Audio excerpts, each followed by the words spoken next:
Here I am, never sure I would be the kind of person to post my family's soiled laundry online. They have driven me to my breaking point. I have to hear what other people think. Honestly, I'm tired. It seems like I'm always the evil guy in their view, regardless of what I do. Allow me to set some background. I am 32, and since I was 18, I have been living alone. Saying on my own means, in every sense of the word, finally, emotionally, you name it. My parents. Let us say then, they were not particularly winning any parenting honors. Their unwritten rules set my whole life. My younger sister Lily could do nothing wrong, and I was supposed to be the responsible one. Should Lily make mistakes, which she did a lot, they were dismissed. She's just sensitive, my mother would remark, or she'll learn eventually. But if I so much as slipped, it felt as though the world was about to vanish. It made no difference what I did. It was never sufficient. You have to provide a better example for your sister. Why aren't you trying harder? This dynamic did not vanish magically when we grew up.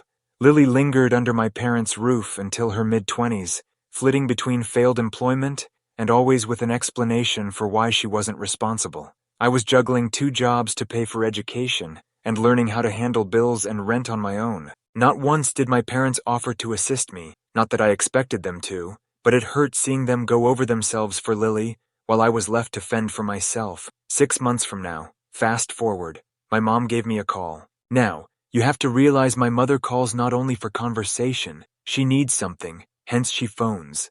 Beginning with the customary too sweet small talk, this call began with her trying to butter me before launching the bomb. She then smacked me with, "Lily's in trouble." I wasn't shocked. Lily always seemed to be running afoul of rules.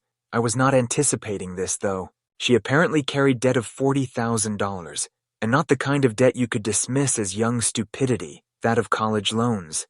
No, she had borrowed from some quite dubious individuals, and now they were becoming quite concerned about having their money returned.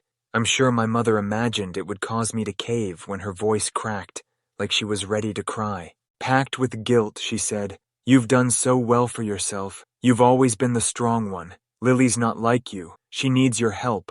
I paused there to try to understand what she was saying. 40 grand? How on earth could you have accumulated that sort of debt? Half anticipating some ludicrous justification, I asked her how it happened, but my mother dismissed me. "That doesn't matter right now," she remarked, as I was preoccupied with the incorrect target.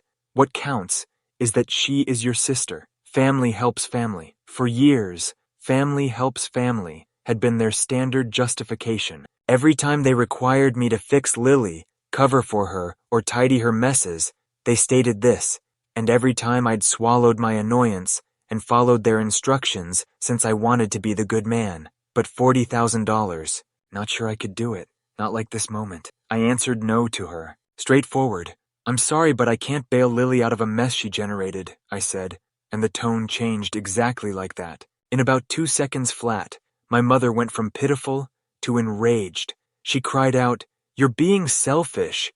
She even added in, "Do you want her blood on your hands?" As if Lily's bad life decisions were somehow my responsibility. "You're abandoning your family when they most need you." At that time I hung up. I stopped listening to it. Though my chest felt tight and my hands were quivering, I knew I had made the proper call. I had worked too hard to let poor decisions of others pull me down. Still, the guilt began to gnaw in. This time, my family twisted things to make me feel like the villain, something they always do. I said no, yet I couldn't get rid of the thought that maybe I had made the wrong call. Though correct at the time, standing up to my family today left me wondering whether I would have simply made everything worse. That phone marked only the beginning. What occurred thereafter totally surprised me. Though I had a sense this wasn't finished, I would fill you all in as events transpired. After I hung up on my mother, I assumed things would calm down. She might stew for some time, then let it go. As it happens, I was off greatly. The drama increased, and to be honest, I wasn't ready for it. It has been a complete mess. I am still working on how to handle it. My phone blared when I hung up. First, it was my mother with lines like, "We raised you better than this," and "You'll regret turning your back on your family." Then my dad entered the picture, usually the silent sort. "You're better than this," or "Do the right thing." His brief remarks were direct. But Lily? Oh, Lily went extravagant. She emailed me this protracted, whiny note, detailing how her life was disintegrating, and how she didn't deserve to be let go. She tossed in things like, "I've always looked up to you. Now you're just leaving me to suffer." And my favorite, "You're rich. It's not like $40,000 would even make a dent for you." Oh, that caused me to chuckle. Rich. Let me say, I'm not swimming in cash just because I'm not living paycheck to paycheck. She spoke with an astounding entitlement. I replied to none of them. I reasoned that they would understand I wouldn't be moving and simply let it go if I ignored it. A few days later, I received a call from my aunt. I picked up as she is among the few family members I really get along with. She sounded uncomfortable, as though she felt obliged, but didn't want to be phoning. She stated my mother had been letting Lily sink, and that she had been telling everyone in the family I was not helping her. My mother claims Lily's life was in risk, and I was merely observing it happen. Though she wanted to hear my perspective, my aunt disagreed with most of it. I went over the full matter, even the portion Lily got herself into, and wanted me to magically sort out. Though stunned, my aunt was encouraging. She said Lily had to pay for her conduct, and that I was right to refuse.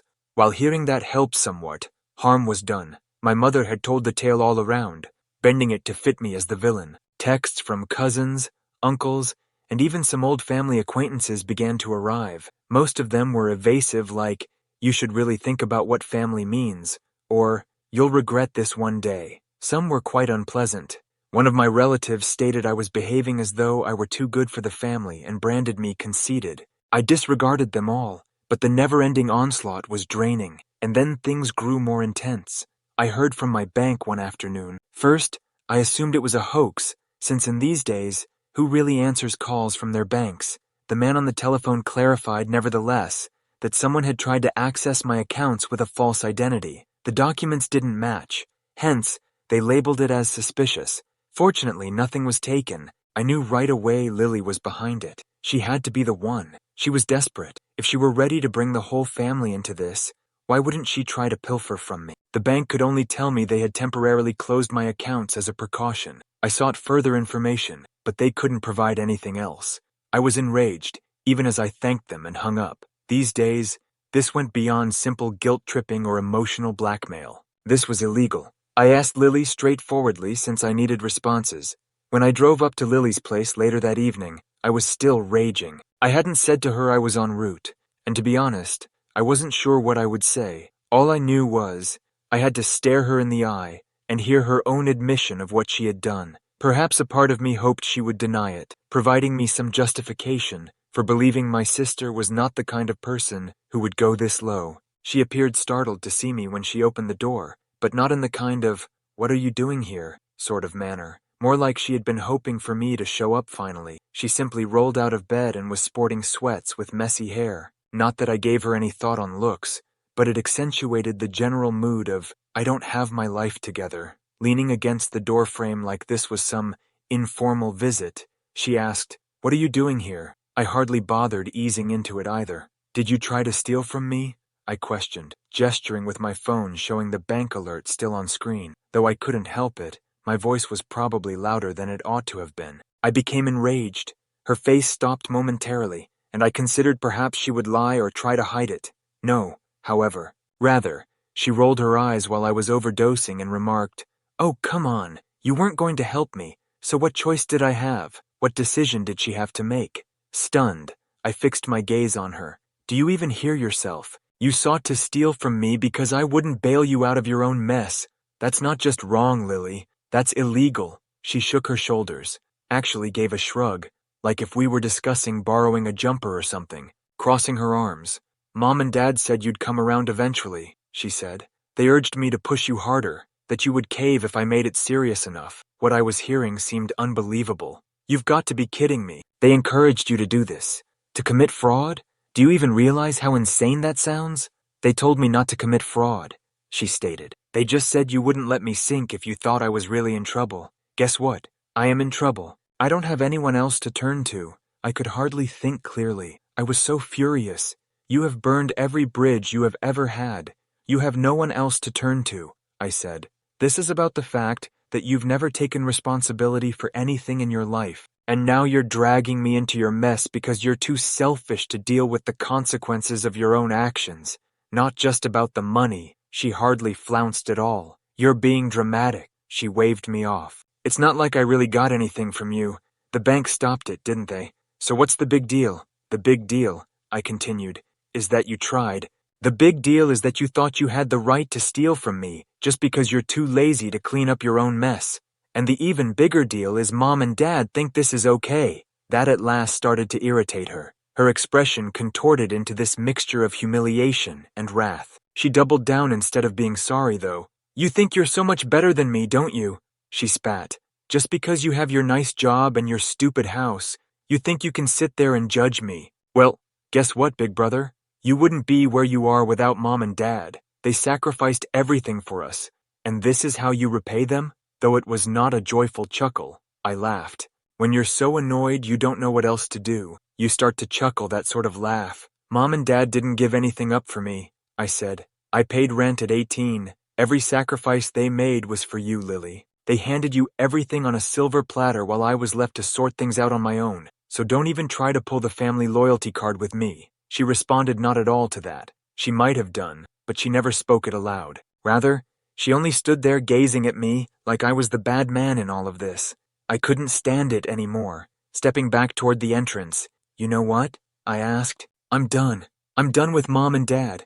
And you want to ruin your shitty life? Fine, but you're not taking me down with you. You want to ruin your shitty life, but you're not destroying my life. I departed before she had another word to say. My knuckles were white as my hands gripped the steering wheel so tightly on the way home. Sure, I was angry, but more than that, I was damaged. Not just by Lily, but by my parents as well. How on earth could they find this acceptable? How might they defend pushing her to do anything like this? I sat down when I came home and created a list of everything I had to do to keep myself safe. To be sure my accounts were safe, I phoned my bank twice. I replaced every one of my passwords. I even asked a buddy who is a lawyer what my choices were should Lily try something like this once more. I wasn't ready to go that far yet, but he advised me I could press charges should I so wish. That evening, I slept little at all. I kept running back over the exchange in my thoughts, wondering whether I might have handled it better. Deep down, though, I knew the truth. Lily wouldn't change no matter what I said or did. She never had to as long as my parents kept helping her. I felt things couldn't get worse after confronting Lily. Really? How much could they sink lower? As it turns out, I undervalued the ability of my family to exacerbate already difficult circumstances. It began around 1 week later. My folks dropped by my residence. No phone, no text, just them on my porch, as though they owned the house. I argued not to answer the door, but I opened it since I realized they would just keep banging the bell until I gave way. My mother hardly gave a welcome any thought at all. Her cheeks flushed with wrath, she surged by me as though she were entitled to be here. Inside, my dad followed her uneasily, but obviously to support her. I braced myself, closed the door, and inhaled deeply. My mother cried, whirling around to meet me. This has gone far enough, and we need to talk. I crossed my arms. I believe we have already covered all the required ground. No, we haven't, she exclaimed. You need to stop this nonsense and help your sister. She's family. She's your responsibility. Totally stunned, I stared at her. My duty? She set me off. Lily is a grown adult who got herself into this mess. I'm definitely not her ATM, and I'm not her parent either. Frustration distorted my mother's face. You don't just abandon your family when things get tough. Do you think we like asking you for help? Do you think this is easy for us? This is about family loyalty. I laughed bitterly. You mean the loyalty you showed when you charged me rent at 18? Or when you made me pay for my own college while Lily got everything handed to her? Or how about when you let Lily screw up repeatedly and just expected me to fix it? Yeah, no thanks. At last my dad spoke, his voice low and deliberate. Do you think we have had an easy life, raising 2 kids and trying to give you both the best we could? We sacrificed so much for you. Stop, I cut him off with. Just stop. Every sacrifice you made was for Lily. Every time something went wrong, you bent over backward to fix it for her, while I had to fend for myself. And you know what? That's fine. I never have. But don't stand here and lecture me about loyalty when you have been supporting her bad behavior for years. I could see my mother about to lose it as her face grew brilliant crimson. If you don't help her, you're going to regret it for the rest of your life, she growled. Do you wish her blood on your hands? Do you want to wind up on the streets? And that was all. She had tried to pull during that phone call the same guilt trip. My blood was boiling right now. Simply said, I couldn't follow their reasoning. I'm not liable for Lily's fate, I said. She made her decisions.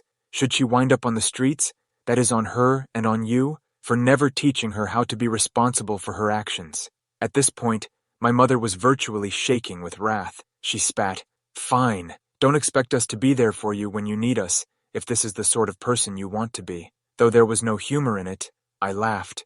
I responded sharply, "I have never needed you, and once this ends, I never will." The room was dead quiet for a brief instant. Though he didn't, my dad seemed like he wanted to say something. My mother simply scowled at me, her chest heaving as though she were about to blow. Then she turned on her heel and bolted without further word. Following her, my dad stopped at the door to give me one more look, a mixture of disappointment and something else I couldn't quite define. Perhaps remorse is what it is. Then he departed also. I was so very relieved as soon as the door closed behind them. Their approval, guilt trips, or poisonous conception of familial loyalty didn't concern me. I completed it. Of course, though, they were not. My mom's email showed up the following day, long, sloppily packed with the typical guilt-tripping filler. She stated I was leaving my family in their hour of need, that I was unappreciative and nasty, and that I had broken her heart. She also said that my dad and she might cut me out of their will, like that was meant to terrify me into compliance. I didn't reply. What good was the point? Lily then launched herself once more. She sent me this dramatic text outlining her loss of everything and her belief that it was all my responsibility. She claimed to have had to sell her car, missed her rent, and experienced creditor harassment. To be honest, I felt great. She excavated her own hole. Now she had to cope with it. A few days later, I received a letter in the mail, from a lawyer rather than from my family. My folks seemed poised to sue me. The letter asserted I'd irreparably harmed the family by not helping Lily and had a moral obligation to support her. Actually, it was funny. I sent the letter to my own attorney, who confirmed it was all trash. They lacked a leg to stand on, and nothing would result. But that was it for me, that they even attempted. I am done. Done with Lily, with my parents, done with the whole poisonous family dynamic. I told the few relatives I still interacted with that I wasn't interested in hearing anything about Lily or my parents, banned their numbers, and erased them from social media. Most of them understood, but a few tried to persuade me to figure out a means of peacemaking. I turned that off rather fast. With those who considered me as only Lily's safety net for her poor choices, peace was unattainable. Dealing with a few shared friends who knew my parents about the circumstances proved toughest. Some of them literally couldn't understand what I was telling them, that my sister and parents had tried to steal from me, shame me, and now sue me. One acquaintance even remarked, "Are you sure there's not more to the story?" As though I had omitted the bit whereby this was all my fault. I let it pass, even though I felt terrible. Enough was said. That of the people who mattered. The first week of no contact was difficult, not because I missed them, but more because they did not give up easily. They found means of survival, even with their numbers constrained. Starting from unknown numbers, my mother began phoning, leaving long, dramatic voicemails on how I was severing the family. It was draining. She would say things like, "We just want to talk," or, "You're punishing us for trying to do the right thing." Most of the communications went ignored. I simply deleted them as soon as I identified their source. Next came the letters. Given the letters started arriving nearly quickly, my parents must have gone straight from their attorney's office to the post office. They were first essentially useless. My mother was penning pages on how much she gave up for me and how I was hurting her heart. My dad also chipped in, albeit his letters were more direct. "If you don't help Lily, don't expect us to ever forgive you," one of them remarked rather seriously. "Let me pardon you. For what precisely? Regarding not allowing my sister to pilfer from me? For not supporting her poor choices?" It was almost humorous just by its sheer chutzpah. Their messaging during the second week veered entirely off course.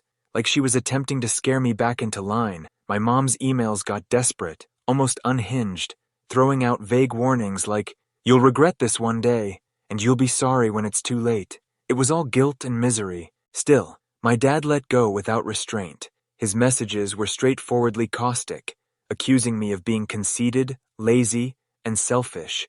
It wasn't just guilt anymore. It seemed like they were trying to break me down, like they couldn't bear losing their hold on me. He raged about how I'd forgotten where I came from and was betraying the people who made you who you are. And then there was Lily. Oh, Lily spent no time acting the victim. Presumably knowing I had banned her emails, she sent me a long, handwritten letter expressing how much I had hurt her and how she couldn't believe I would have left her in her hour of need. She wrote things like, "You've always been my rock, and now you're just leaving me to drown," and "I thought you cared about me, but clearly I was wrong." I just couldn't believe her boldness.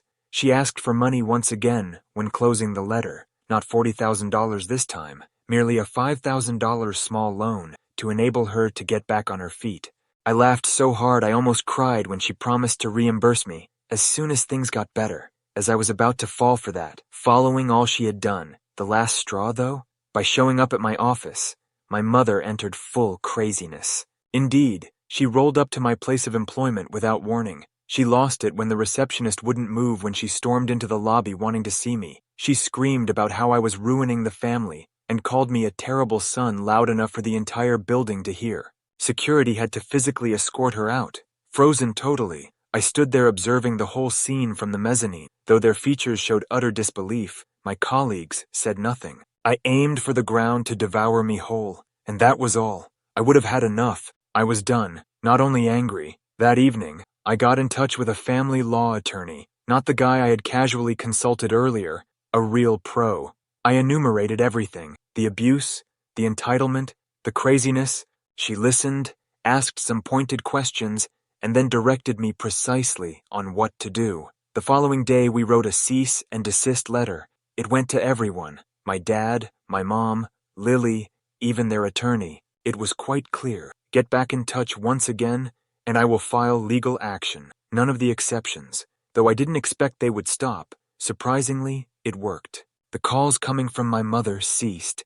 The hateful letters, gone. Lily, the guilt trip queen, also turned radio quiet. 6 months having severed relations, everything seems different now. Silenter, lesser, and really better. Though it wasn't easy, the best choice I have ever made was to put myself above the continuous turmoil in my family. Not everyone gets it, of course. A few relatives still approach me with the same weary line, "But they're your family." You know what I respond to that? If you are not respected, family does not matter anything. Nobody has permission from blood to destroy your peace. Your time, money, or sanity are not owed to anyone just because you share DNA. Boundaries are not cruel, they are rather important. Actually, cutting them off was the best thing I have ever done. Having turmoil behind me, I poured myself into work, and at last earned a promotion I had been waiting for years. The little I know about Lily indicates she still suffers. Having lost her flat, she is currently working part-time and staying with a friend. Now I feel nothing about it. She finished making her bed. Though fewer people are purchasing it these days, my parents are still telling anyone who would listen their story. Not having to worry is liberating. I've also been reaching out to friends, a few cousins, and even opened up to someone I'm dating right now. I had lost connection with these individuals. They have been really helpful. For the first time, I feel as though I am surrounded by people who really respect me. I know how difficult it is for anyone coping with a poisonous family. Nevertheless, it improves. Cutting them off felt like tearing off a band-aid, but the peace that followed was well worth every difficult moment. You owe it to yourself to go for serenity. In selecting you, I appreciate your reading.